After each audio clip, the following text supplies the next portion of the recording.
Comme à chaque vendredi, nous accueillons le gendarme Éric Gasse de la Gendarmerie royale du Canada pour nous parler de quelques cas de suspects en liberté illégale. Bonjour, gendarme Gasse. Bonjour, madame. Bon matin. Alors, un premier suspect en liberté illégale que vous voulez nous parler aujourd'hui, c'est le cas de Simon Bilodeau. Simon Bilodeau, rappelez-vous, on en a parlé lors des dernières semaines. On est encore ici aujourd'hui pour solliciter l'aide du public. C'est un homme de race blanche, âgé de 25 ans, mesure 5 pieds 4, pèse 139 livres. Il est recherché depuis le 23 avril 2014. Il a les cheveux châtains, il a les yeux bleus. Originaire de Trois-Rivières, lui, il s'exprime en français. Et M. Bilodeau devait avoir quelques antécédents judiciaires. Quelques antécédents judiciaires, comme vous dites. Donc, c'est son premier terme fédéral d'une durée de 2 ans et 7 mois.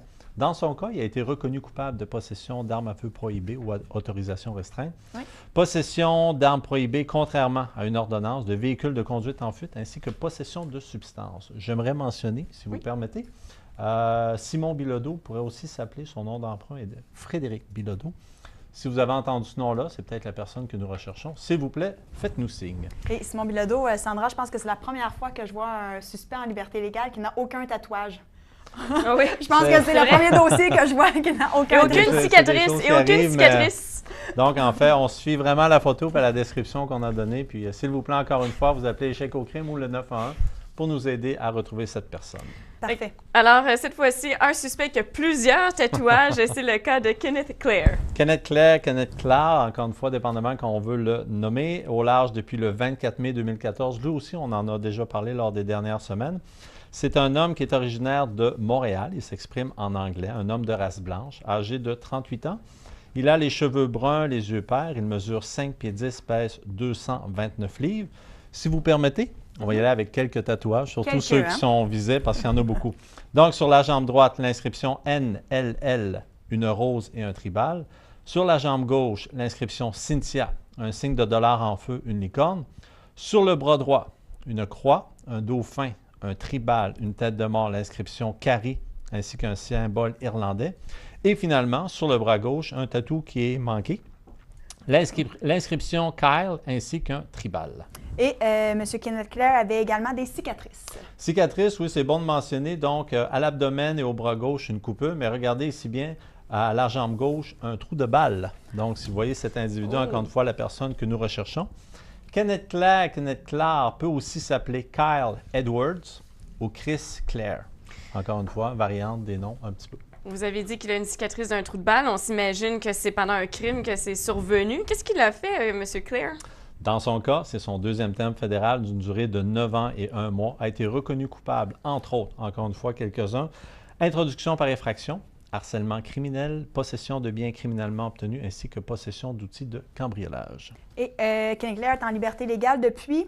Lui, c'est depuis le 24 mai 2014 que nous sommes dans sa recherche. Donc, il y a un mandat d'arrestation qui est pan-canadien, vraiment d'un océan à l'autre, parce que les policiers doivent intercepter cet individu-là s'ils le voient. Son surnom aussi, un petit fait à mentionner, Kenneth Clare, son surnom, c'est Blue.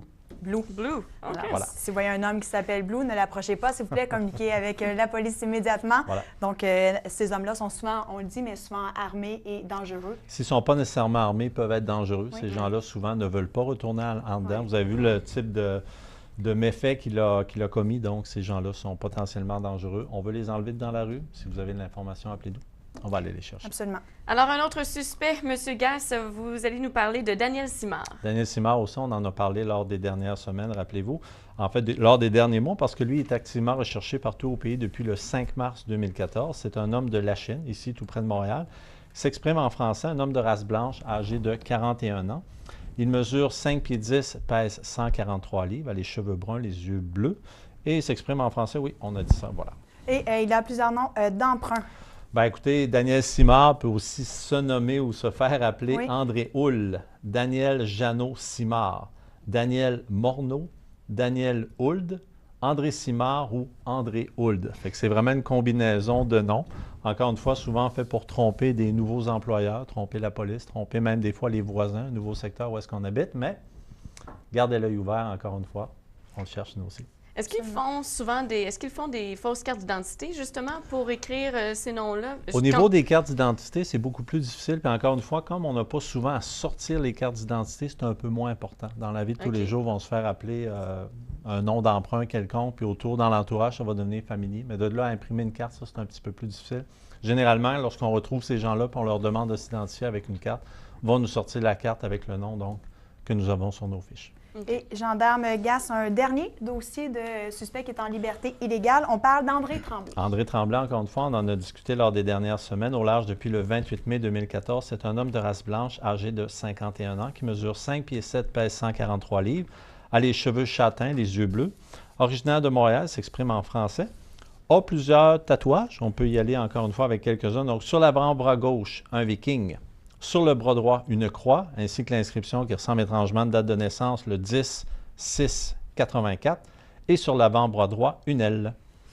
Il a aussi plusieurs cicatrices, spécialement sur les mains, mais il a aussi sur la main gauche une cicatrice suite à une chirurgie plastique. Est-ce qu'on a plus de renseignements concernant cette chirurgie en question? Négatif, je n'ai pas plus de renseignements. Par contre, on peut dire effectivement, donc cicatrice sur la cuisse gauche, le bras droit, ainsi que le poignet droit. Encore une fois, peut aider à l'identification. Et André Tremblay, également à quelques antécédents judiciaires. Allez-y. 4e terme fédéral, dans ce cas-ci, d'une durée de 3 ans. Introduction par effraction, reconnu coupable aussi de possession d'outils de cambriolage, de méfaits à l'égard des autres biens, d'un vol véhicule à moteur ainsi que vol de moins de 5 000 $. Alors voilà, et qu'est-ce qui se passe avec justement les suspects en liberté illégale? Est-ce que vous pensez parfois qu'ils s'évadent ou ils sont habituellement, ils restent dans leur région ou est-ce qu'ils sont justement attrapés habituellement? Là, cette fois-ci, pour André Tremblay, c'était dans la région de Montréal. Est-ce que c'est vrai ce qu'on pense justement que parfois ils s'évadent, ils s'en vont au Mexique ou... C'est quand même, encore une fois, assez rare de passer la frontière parce que dès que quelqu'un est porté manquant, il y a un avis de guet qui va être placé au niveau des douaniers, au niveau de la frontière. Généralement, souvent, puis encore une fois, sans aller trop dans les détails, mais on va retrouver ces gens-là pas mal dans leur entourage immédiat. La famille, le dernier travail, les copains. Vraiment, les derniers contacts qu'on a là, quand on fait le tour de ça, généralement, on trouve. Puis c'est souvent, bien, c'est drôle à dire, oui puis non, parce que c'est souvent, des fois, des anciens employeurs ou des membres de la famille qui vont mettre de la pression sur ces gens-là, vont dire, regarde, les policiers viennent nous voir, veux-tu s'il te plaît te rendre, on n'a rien à voir là-dedans, puis ils vont mettre de la pression, puis la personne va prendre conscience qu'effectivement, elle devrait être en dedans, puis va se rendre d'elle-même. Ça arrive aussi à l'occasion. Ah, intéressant. Voilà. Il y a, pour terminer, Sandra, donc, gendarme Gass, vous avez quand même des bonnes nouvelles, donc 2 arrestations. Comme à peu près à chaque semaine, donc, l'information qu'on vous donne porte fruit, donc à identifier les gens. Encore une fois, merci, on a retrouvé des gens cette semaine. L'information qui est rentrée, Pascal Grandison, qui était recherché depuis le 5 juillet pour un 3e terme fédéral, mais il a été arrêté ici même à Montréal le 18 juillet dernier, c'est tout récent, par notre équipe Condor, ainsi que Sébastien Gélina, on en a parlé la semaine dernière. Dans son cas, c'est un 2e terme fédéral. Il a été arrêté à Valleyfield le 23 juillet, donc c'est avant-hier, par entre autres notre groupe de tactique d'intervention, notre GT avec l'assistance de notre groupe Condor, ainsi que nos partenaires, enfin nos collègues de la GRC du détachement de Valleyfield. Donc voilà. Une bonne semaine, un score presque parfait. On cherchait 4 personnes, on en a retrouvé 2, mais on continue de travailler sur les dossiers, l'information rentre, on est toujours en train de travailler puis de chercher. J'espère la prochaine fois encore arriver avec des bonnes nouvelles. Et c'est important de rappeler que les informations sont toujours traitées de manière anonyme et confidentielle. Toujours. Vous en avez besoin. Toujours. Et ça porte fruit. Donc, voilà, ça fonctionne. Merci encore au public, c'est bien apprécié. Et le numéro de téléphone pour vous rejoindre, le plus simple, c'est bien le 911. Voilà. Dans votre municipalité, vous voyez quelqu'un, vous pensez reconnaître quelqu'un, faites le 911, appelez les policiers locaux, ils vont venir vérifier. Très facile pour eux avec l'ordinateur dans le véhicule, vérifier l'information des gens puis s'assurer que c'est la bonne personne et l'arrêter s'il y a lieu. Gendarme Éric Gass, merci beaucoup encore une fois d'être venu à l'émission pour nous présenter ces cas de suspects recherchés. Pour nous, on vous revient tout de suite après la pause avec des cas de personnes portées disparues.